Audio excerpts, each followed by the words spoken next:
네, 우리 일반전표 입력 보고 있습니다. 자, 기출문제를 풀기 앞서서 우리가 유형별로 조금씩 자세하게 보도록 할게요.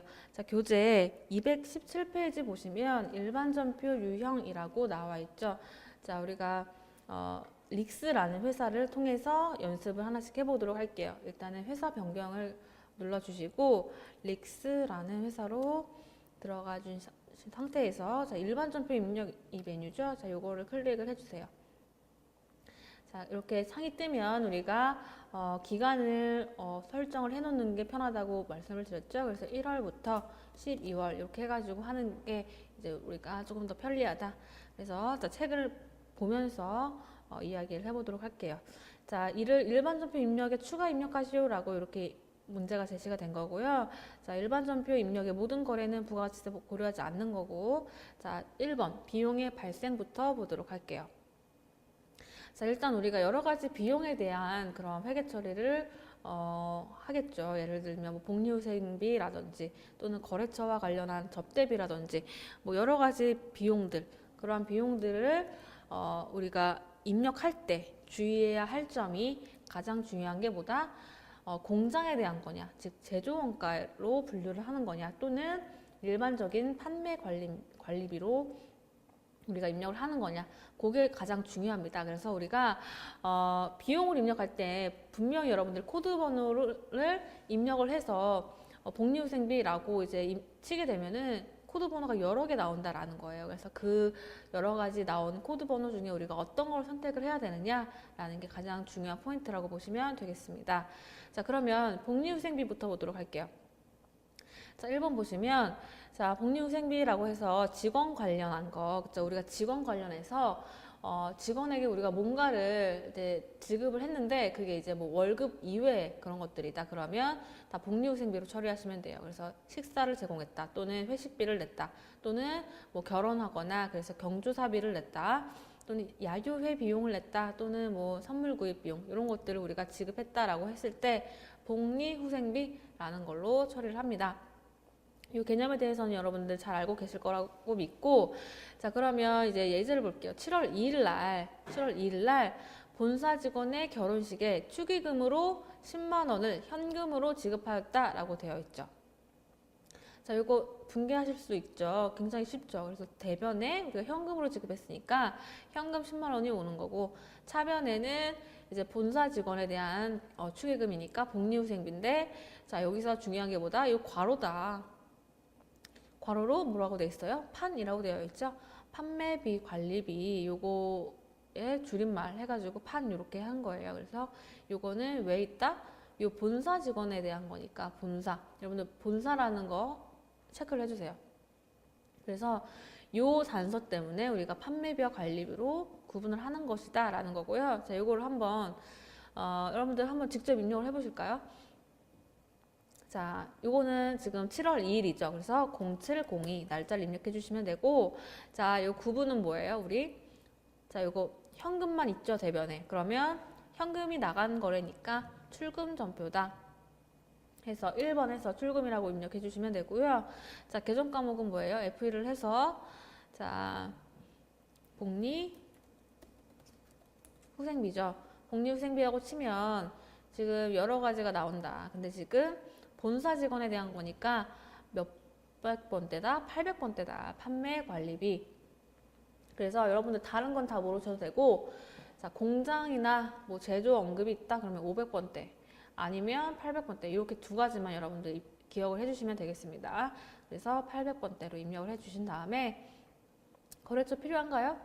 필요 없습니다. 그렇죠? 이거는 채권 채무가 아닙니다. 그래서 엔터 적혀도 넘어가 주시면 되고, 자, 금액은 10만 원 이렇게 입력을 해주시면 되겠죠. 그래서 우리가 출금전표라는 그런 개념, 그리고 여러분들 약간 출금전표, 입금전표에 대해서 조금 헷갈려 하세요. 그래서 출금전표인데 왜 계정 과목이 지금 현금을 안 쓰고 왜 복리후생비를 써요? 이런 식으로 물어보시는 분들도 계신단 말이에요. 그래서 우리가 출금이나 입금전표는 현금에 대한 그 회계 처리를 생략을 하고 나머지만 우리가 입력을 해주시면 된다는 거예요. 왜냐하면 출금전표라는 뜻 자체가 대변에 무조건 현금이라는 계정 과목이 오는 거니까 오는 거기 때문에 나머지만 우리가 입력을 해주시면 된다라는 거예요. 그래서 출금 전표인데 왜 우리 현금 입력 안 해요? 라고 이렇게 궁금하실 텐데 그거는 그런 것 때문에 그렇다.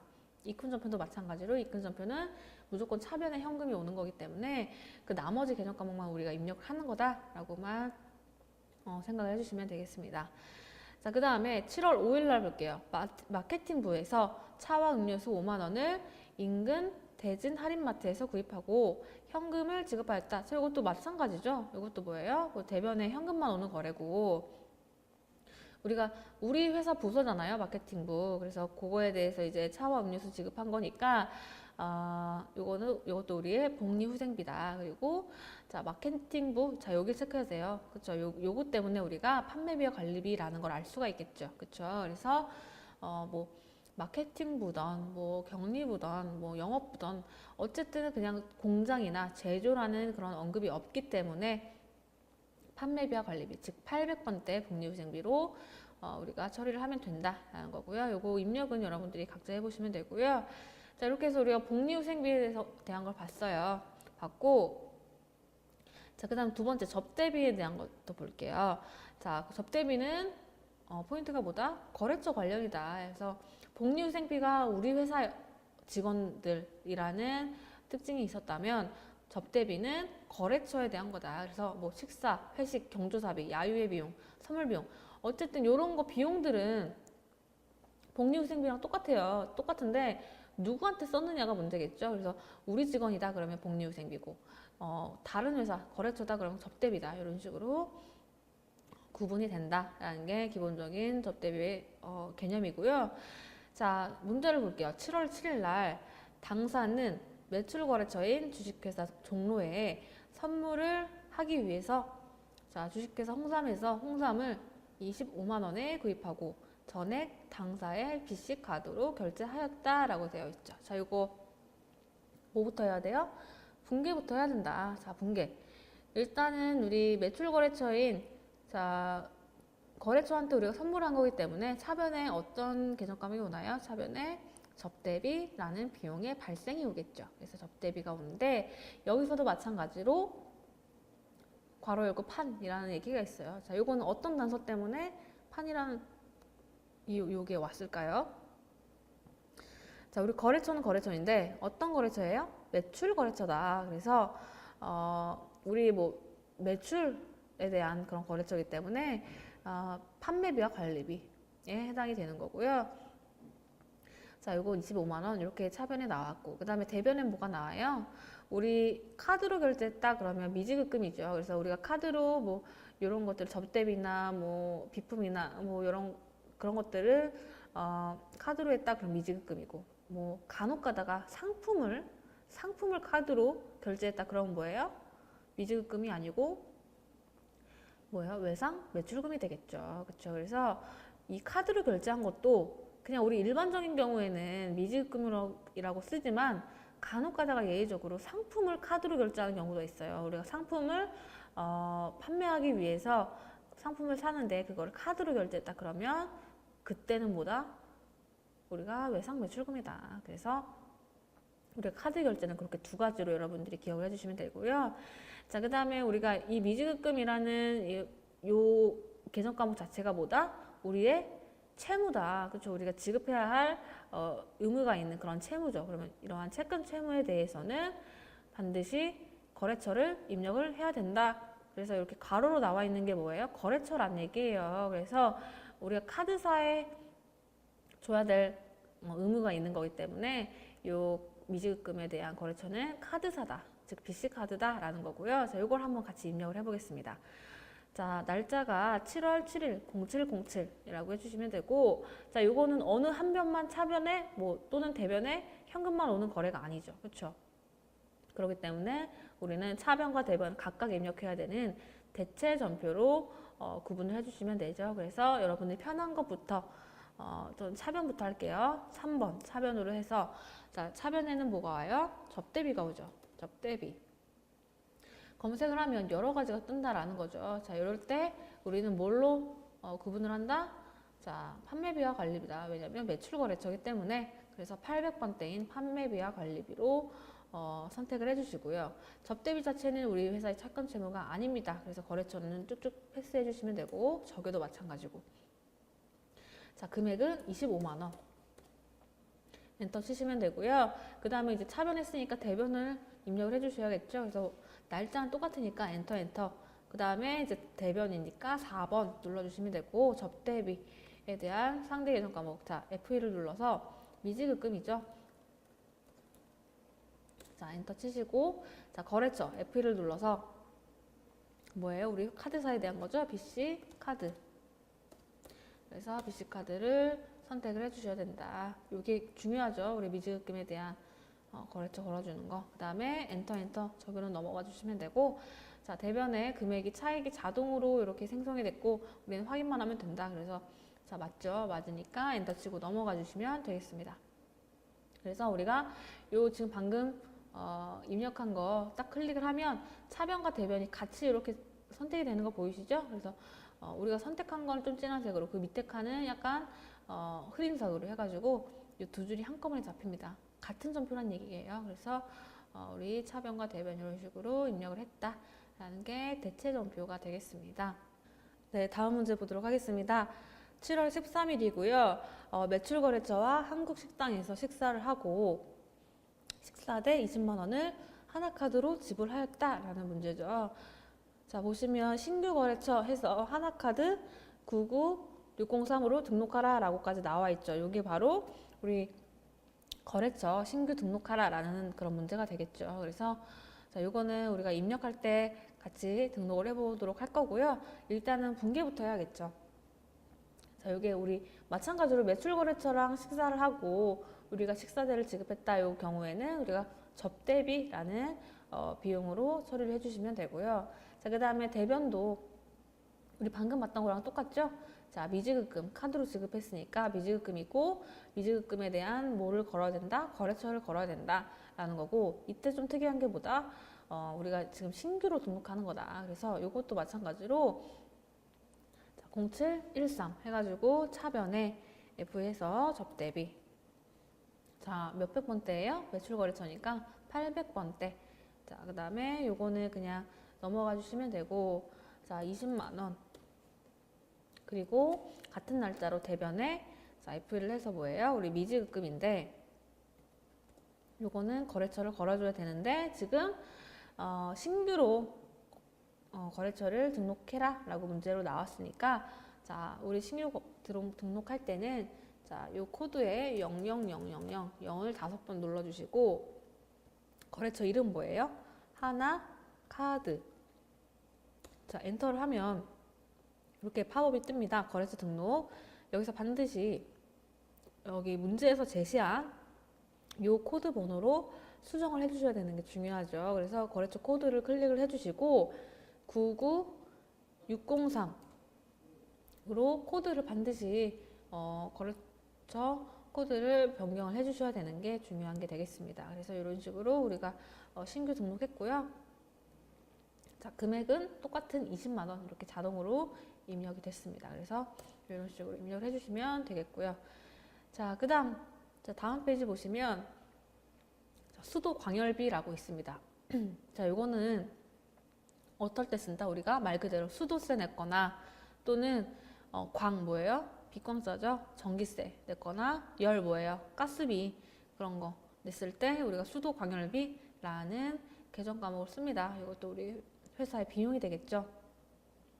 그래서 이것도 마찬가지로 우리 비용이기 때문에 500번대인지 800번대인지를 판단을 해야 돼요. 그래서 자, 여기 문제 보시면 7월 21일 날 본사 전기요금 80만 원이 보통예금 통장에서 자동 인출되었다 라고 되어 있죠. 자, 요거는 자, 분개부터 해보면 차변에 우리 전기요금이니까 우리 수도 광열비라는 비용을 쓰는 거고요. 그 다음에 요 판이라는 거는 뭐 때문에 왔다? 요 본사라는 단어 때문에 왔다. 그래서 여기를 한번 체크를 해주세요. 본사.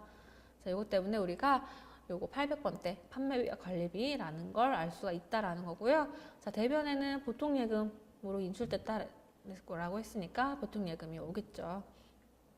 자, 요것도 입력을 해주시면 되겠죠. 그래서 자, 0721 날 차변에 자, FA를 해서 수도 광열비인데 이것도 마찬가지로 비용이기 때문에 어느 비용이냐, 500번대냐 800번대냐. 근데 지금 요거는 800번대다 확인 눌러주시고, 자, 거래처는 필요 없죠, 수도 광열비니까. 자, 그래서 80만 원. 그리고 같은 날짜 대변에 뭐예요? 보통예금이잖아요. 그러면 보통예금을 입력해 주시고, 요거는 채권 채무 아니니까 넘어가 주시고, 자, 금액 80만 원 이렇게까지 입력을 해주시면 되겠습니다. 자, 그 다음 4번 기타 비용 계정 과목이라고 나와 있죠. 그래서 우리가 뭐 복리후생비, 접대비, 수도광열비뿐만 아니라 여러 가지 비용들이 있습니다. 소모품비라든지 또는 도서인쇄비, 여기 교통비 이런 식으로 비용들이 여러 가지가 나오죠. 그래서 자, 5월 1일부터 보시면 사무용품에 문구용품을 구입하고 10만 원을 자, 이것도 카드로 결제했대요. 그러면 카드면 미지급금 대변에 왔고요. 그 다음에 문구용품을 구입하고 라는 얘기가 나왔으니까 우리는 소모품비라는 비용이 왔습니다. 그래서 이것도 마찬가지로 판매비냐 또는 제조원가냐가 문제가 되는데 지금 사무실이라는 얘기가 나왔죠. 그렇기 때문에 우리는 판매비와 관리비 즉 800번대 소모품비를 쓰면 된다라는 거고요. 입력하는 거는 여러분들 이제 잘 하실 거라고 생각이 돼요. 자, 그 다음에 5월 3일 날 본사 사무실에서 자, 여기서 신문을 구독하고 15,000원을 현금 결제했다. 자, 신문 구독했대요. 그러면 우리가 도서인쇄비라는 개념 과목을 쓰고요. 이것도 비용이기 때문에 어느 비용이냐 구분을 해줘야 되는데 여기 무슨 얘기가 나와요? 본사라는 얘기가 나오죠. 그렇기 때문에 우리가 800번대 판매비와 관리비로 이렇게 구분을 할 수가 있다라고 보시면 되고, 지금 보시면 여기 현금 대변에 현금만 왔는데 지금 여기 대체전표라고 구분이 되어 있잖아요. 그런데 이거는 대체로 해도 돼요. 왜냐면 우리가 현금 출금전표 또는 입금전표 요거는 우리가 편의상 요거를 두 번 입력하기 싫으니까 출금이나 입금이나 이런 식으로 우리가 전표를 구분했지만 모든 일반적으로 그냥 기본적으로 모든 분기에 대해서 대체전표로 해도 됩니다. 즉 대체전표로 차변에 도서인쇄비, 그 다음에 대변에 현금 이런 식으로 두 번 입력해도 무방하다라는 거예요. 그래서 다만 우리가 두 번 입력하기 귀찮으니까 출금전표라는 걸 해서 현금을 그냥 기본적으로 세팅하게끔, 그래서 요것만 하나만 입력할 수 있게끔 하는 게 출금전표다라는 거죠. 그래서 모든 분기에는 기본적으로 대체전표를 해도 된다라는 거죠. 그래서 여러분들이 시험에서도 아니 나는 그냥 대체전표가 그냥 편해요 라고 하시면 대체전표로 해도 됩니다. 그렇다면 두 번을 입력해야 된다라는 거죠. 그래서 그거는 여러분들이 참고를 해주시면 되겠고요. 자, 그 다음 6월 10일 날 본사 영업사원이 교통비로 5만 원을 청구하여 현금으로 지급하다라는 거래가 있습니다. 그래서 요 교통비라는 거는 우리가 여비교통비라는 개념 과목을 쓰는 거고요. 이것도 비용이기 때문에 우리가 구분을 해줘야 되는데 여기서 지금 본사 영업사원이라는 얘기가 나왔기 때문에 마찬가지로 800번대인 판매비와 관리비로 우리가 구분을 해줘야 된다라고 보시면 되겠습니다. 그래서 그냥 결론적으로 말씀드리면 우리가 비용 같은 거는 정말 수많은 비용이 있는데 그러한 비용은 우리가 500번대냐 또는 800번대냐를 구분을 해야 된다. 그래서 제조나 공장이라는 얘기가 없으면 우리가 800번대인 판관비로 처리를 해주시면 되겠습니다. 자, 이렇게 해서 우리가 비용에 대해서 본 거고요. 그 다음에 이제 계약금이라고 나와 있죠. 자, 계약금 보시면 우리가 계약할 때 물건을 주고받지 않는다고 하더라도 계약금을 낼 수가 있습니다. 그래서 계약금, 우리가 계약금을 냈다라고 하면 선급금, 그리고 계약금을 받았다 그러면 선수금 이런 식으로 처리를 하는 거고요. 선급금은 우리 회사의 자산, 즉 채권이 되는 거고, 선수금은 우리가 아직 물건 주지 않았는데 계약금으로 먼저 받았죠. 그러면 이 돈은 아직 우리 게 아닌 거예요. 그래서 요거는 우리 회사의 부채가 되는 거예요. 그래서 요거는 우리 회사의 채무, 즉 부채로 이런 식으로 처리를 합니다. 그래서 선수금이든 선급금이든 채권 채무기 때문에 반드시 뭘 걸어야 된다? 거래처를 걸어야 된다라는 게 포인트가 되겠습니다. 그래서 여기 맨 끝에 보시면 거래처를 입력한다 라고 되어 있죠. 그래서 요게 포인트다라는 거예요. 자, 예제를 보시면 8월 1일 날 매출처인 주식회사 지수에 제품을 1,000만 원에 매출하기로 계약하고 계약금으로 자 매출 자금의 10%를 현금으로 받은 거죠. 자 그러면 우리가 선수금이라는 우리 회사의 부채가 증가된 거예요. 그래서 돈은 받긴 받았지만 우리가 제품을 이미 뭐 지금 건네준 게 아니기 때문에 돈 받은 게 아직 우리 돈 아니다. 그래서 선수금이라는 부채로 처리를 해주시는 거고, 이거는 우리 회사의 채권 채무, 즉 채무에 해당하는 거기 때문에 여기 주식회사 지수라는 이 거래처 건 거 보이시죠? 반드시 거래처를 걸어야 된다라는 겁니다. 그래서 자 이렇게 자 입력을 해주시면 되고요. 자 지금 요거를 같이 한번 입력을 해볼게요. 자 날짜가 0801. 그 다음에 자 요거는 우리가 현금이 지금 차변에 현금만 왔으니까 입금 전표로 해도 되겠죠. 그래서 입금. 그래서 1번, 2번이죠. 2번. 자 2번을 눌러주신 다음에 자 F1을 해서 차변에 현금을 오는데 그러면 자 대변에는 현금이 자 선수금 때문에 온 거죠. 그래서 선수금이라는 계정 과목을 입력해 주시고 요거는 우리 회사의 채무기 때문에 거래처를 걸어야 된다. 지수 자 걸어주시고 적용은 넘어가 주신 다음에 금액이 100만 원 이렇게 입력을 해주시면 되겠습니다. 그래서 우리가 현금 들어왔는데 자 요거는 우리가 선수금 때문에 들어온 거다라고 여기 밑에 보시면 분계가 생성이 되어 있죠. 이런 식으로 해주시면 된다라는 거고요. 자, 그 다음에 두 번째 선급금이죠. 자, 이거는 반대로 우리가 계약금을 지급한 경우죠. 그래서 보시면 매입처인 준하상사에서 부품을 주문하면서 계약금으로 20만 원을 당좌예금에서 이체하였다. 즉 지급했다라는 거죠. 그래서 분계부터 하면 대변에 우리 회사 당좌예금이 줄어들게 되고 그 다음에 차변에는 뭐예요? 우리가 미리 지급한 돈, 그래서 선급금이라는 계정 과목이 오게 되는 거고, 요거는 우리 회사의 채권이에요. 즉, 요거는 우리 회사의 권리다. 그래서 요거는 준하상사라고 거래처를 반드시 걸어줘야 된다라는 거죠. 그래서 선급금, 자, 요것도 우리 회사에 반드시 거래처를 걸어줘야 되는 그러한 계정 과목이 되겠습니다. 자, 요거는 자. 선수금 입력한 거랑 마찬가지로 우리가 선급금에 대해서 거래처를 걸어서 입력을 해주시면 되겠습니다. 자 이렇게 했고요. 그 다음 페이지 보시면 대여금과 차입금이 나오죠. 자 대여금 차입금 나와요. 요거는 뭐예요? 우리 회사가 돈 빌리거나 빌렸을 때 대여금 또는 차입금이라는 계정 과목을 쓰겠죠. 자 보시면 자 대여나 차입 기간이 1년 이내면 뭐예요? 단기. 그리고 1년 이상이면 장기죠. 그래서 우리가 돈을 빌려줬으면 대여금, 돈을 빌렸으면 차입금 이런 식으로 하면 된다라는 거고요.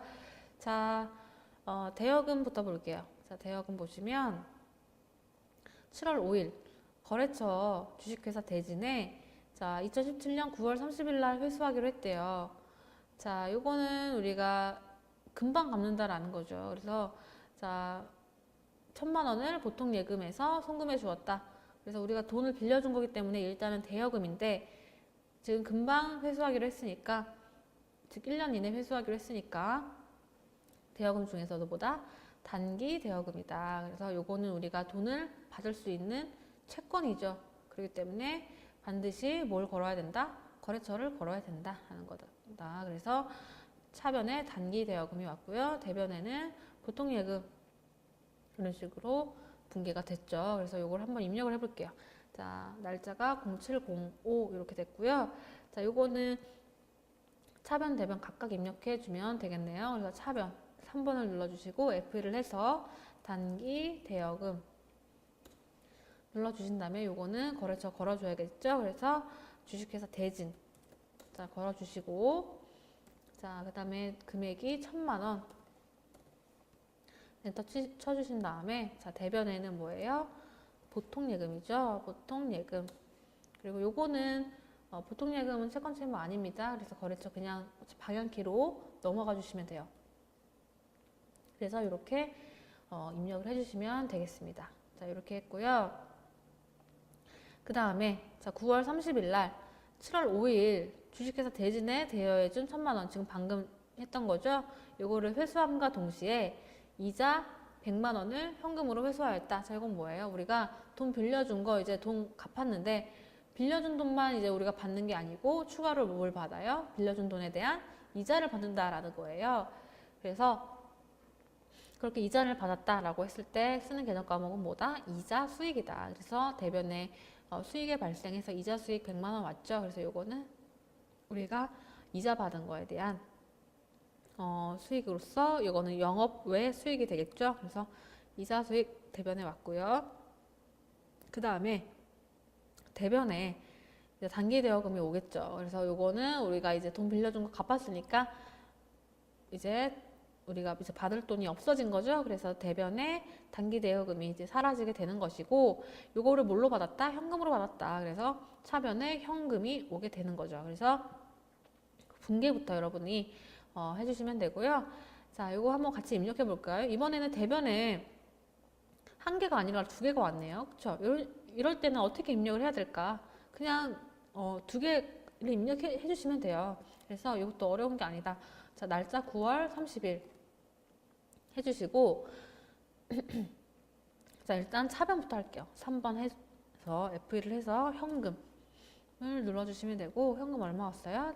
이자까지 해가지고 1,100만 원 현금 받았고, 그 다음에 같은 날짜로 이제 대변에 두 개잖아요. 그렇죠? 그래서 대변에 4 누르신 다음에 자, 첫 번째로 단기 대여금 돈 빌려준 거 이제 갚았으니까 없어지는 거죠. 그래서 단기 대여금을 할 때 반드시 이거는 우리의 채권이었기 때문에 자, F1을 해서 거래처를 걸어줘야 된다. 주식회사 대진 걸어주시고, 자, 이제 엔터 쳐서 넘어가려고 보니까 지금 대변에 얼마가 자동으로 입력됐어요? 1,100만 원이 자동으로 입력됐어요. 자, 이거는 우리가 차변에 1,100만 원 입력했기 때문에 대변에도 그냥 자동으로 차익이익건이 해가지고 얘가 알아서 이렇게 입력을 한 건데, 1,100만 원 맞아요? 틀려요? 틀리죠. 지금 우리 단기 대여금은 얼마예요? 1,000만 원만 우리 빌려준 돈이었잖아요. 그래서 이거는 우리가 수정을 해줘야 돼요. 그래서 여기 커서가 되어 있는 상태에서 1,000만 원으로 수정을 반드시 해줘야 된다는 거죠. 그래서 자동으로 입력하는 게 무조건 다 맞는 건 아니다. 그렇죠? 그래서 우리가 반드시 확인을 해주셔야 되고, 자, 그렇게 되면 지금 현재 상태로는 뭐예요? 차변에 1,100만 원이 왔는데 대변에는 1,000만 원밖에 안 왔죠. 그러면 차익이 100만 원 뜬다라는 거죠. 자, 요건 뭐예요? 우리 이자 수익 그 금액이잖아요. 그렇죠? 그래서 대변에 한 개가 더 있다. 그래서 9월 30일 날 대변에 4번을 눌러주시고 F1을 해서 이자 수익 이런 식으로 대변에 한 개가 아니라 두 개 이상이 올 수도 있다. 차변도 마찬가지로 두 개 이상이 오면 그냥 그대로 입력을 해주시면 되겠습니다.